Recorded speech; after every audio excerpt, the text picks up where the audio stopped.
আসসালামু আলাইকুম। আশা করি আপনারা যে যেখানে আছেন সবাই অনেক অনেক ভালো আছেন, সুস্থ আছেন। আজ আর একটা নতুন রেসিপি নিয়ে চলে এসেছি। এখানে আমি বাজার থেকে কিনে আনা শুকনা চাউলের গুঁড়া নিয়েছি, হাফ চামচ লবণ দিয়েছি আর দিয়ে দিলাম গরম পানি। উষুম উষুম গরম পানি আমি এখানে দিয়েছি, দিয়ে হাত দিয়ে ভালো করে মেখে নিচ্ছি। এই পিঠা বানাতে কিন্তু হাত দিয়ে ভালো করে মেখে নিলে কিন্তু পিঠা ভালো হয়। একদম ঘরে 10 মিনিটের মধ্যে আমি কিভাবে ভাপা পিঠা বানাই সেই রেসিপিটাই আমি আপনাদের সঙ্গে শেয়ার করতে চলেছি। চা বসিয়ে ঝটপট এই পিঠা বানিয়ে চায়ের সঙ্গে খাইতে পারবেন। দেখেন আমার গুঁড়া মাখা হয়ে গেছে। এখন আমি এই গুঁড়াটা চেলে নিব। তার জন্য এই ছাঁকনির ভিতরে আমি দিয়ে দিচ্ছি।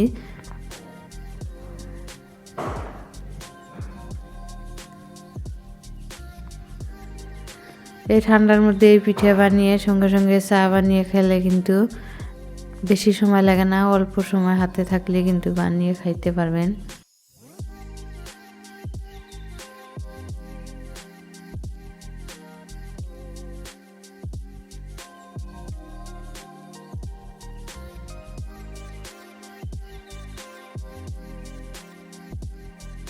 আমার ভিডিওটা প্রথম থেকে শেষ পর্যন্ত দেখার জন্য আপনাদেরকে অনুরোধ রইল।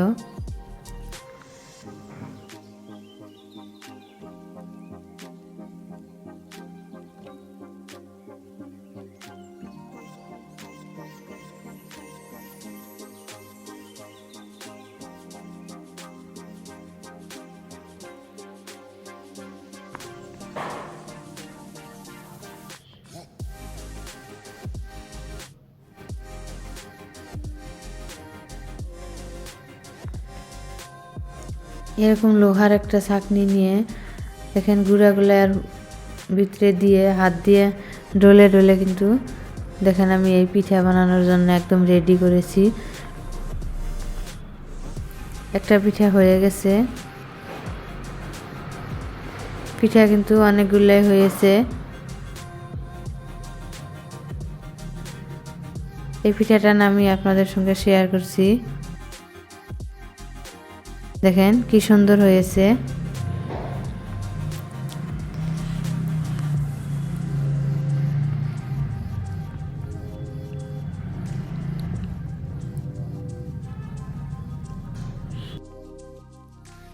একে একে আমি সব পিঠাগুলো বানিয়ে নেব।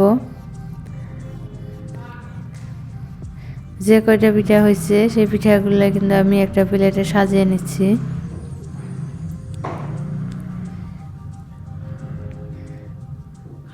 এই পিঠার মধ্যে কিন্তু কোনো নারিকেল তিল কিছুই দেই নাই, হঠাৎ করে চা বসিয়ে কিন্তু সঙ্গে সঙ্গে আমি পিঠা বানাচ্ছি, সেজন্য নারিকেল তিল কোনো কিছু দেওয়া হয় নাই।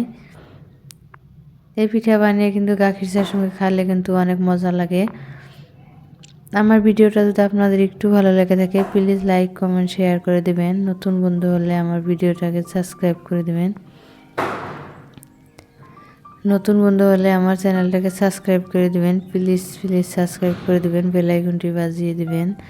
একে একে আমি সবগুলো পিঠা বানিয়ে নেব।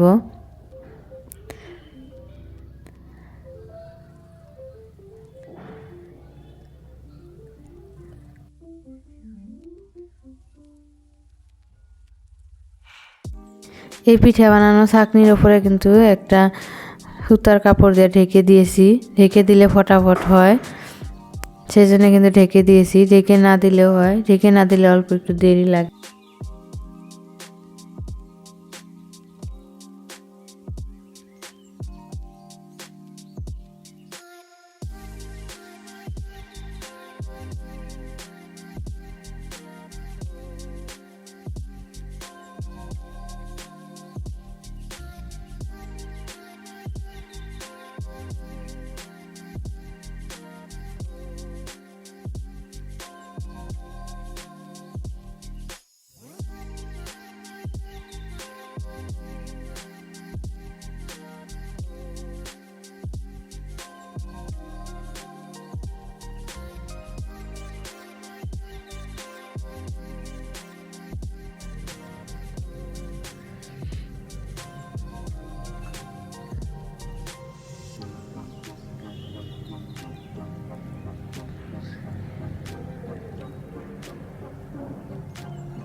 এই ভিডিওটা ফলো করে ঘরে একবার পিঠা বানাবেন, দেখবেন পিঠা একদম তুলতুলে আর নরম হয়েছে।